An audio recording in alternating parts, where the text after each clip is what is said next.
Oi, gente. É, a gente tem um assunto que é sobre pirâmide etária, tá certo? Aí eu vou mandar slide para vocês com o resumo e eu vou explicar rapidamente essa atividade. Vocês têm aí pirâmides etárias da população brasileira e esses gráficos eles foram encontrados no IBGE, certo? Na página do IBGE. Aí, a página do IBGE, o acesso às seguintes informações você pode ter. No ápice da página, você tem acesso ao tamanho da população brasileira, a qual é adicionado o indivíduo a cada 20 segundos, certo? Logo abaixo do indicativo da população do Brasil, você pode selecionar o estado de que deseja obter informações populacionais.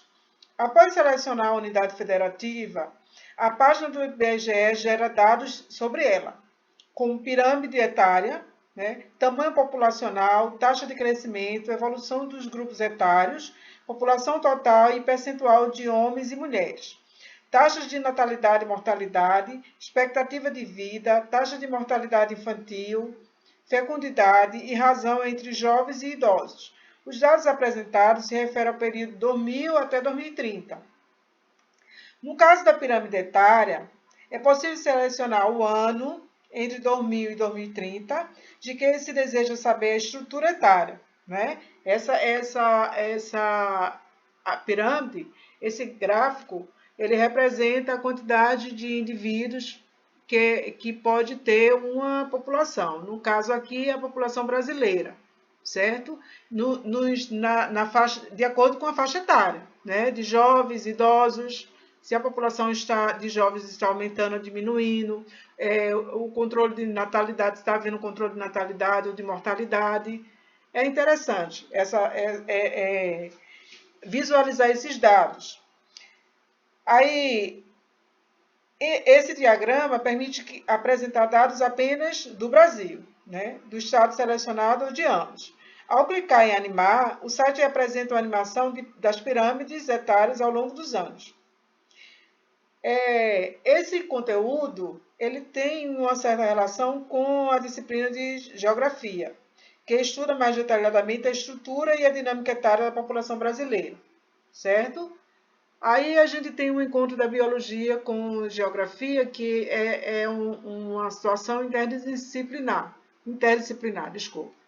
Aí embaixo tem algumas perguntas relacionadas ao gráfico, né? Como as pirâmides etárias auxiliam na visualização do estado reprodutivo de uma população. É possível que populações com a mesma taxa de natalidade e mortalidade apresentem taxas de crescimento diferentes? Justifique. E assim por diante. Aí o terceiro, tem um texto aqui muito interessante com relação à população humana, né? Quando o crescimento da população humana vai parar. Então, aqui você tem vários parágrafos, certo? E que vai ajudar você a responder as questões lá embaixo, né? A questão do planejamento familiar e controle de natalidade, que alguns países conseguiram resolver esse problema desse crescimento acelerado, né? Populacional. O que é uma pirâmide de idade, que ela faz uma análise importante da população humana e refere-se à sua composição em idade, ou seja, o número de pessoas em cada faixa etária. Por exemplo, de 0 a 14 anos, de 15 a 39, de 40 a 64 e acima de 65 anos, né?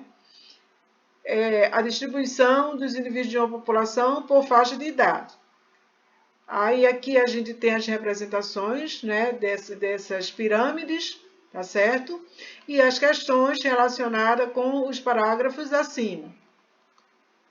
Aí o quarto quesito, como a gente está falando de crescimento populacional, no terceiro você vai falar da população humana, tá certo? Na questão do gráfico relacionado, dos gráficos relacionados às pirâmides etárias da população brasileira, você vai lá no IBGE, como eu orientei, ok?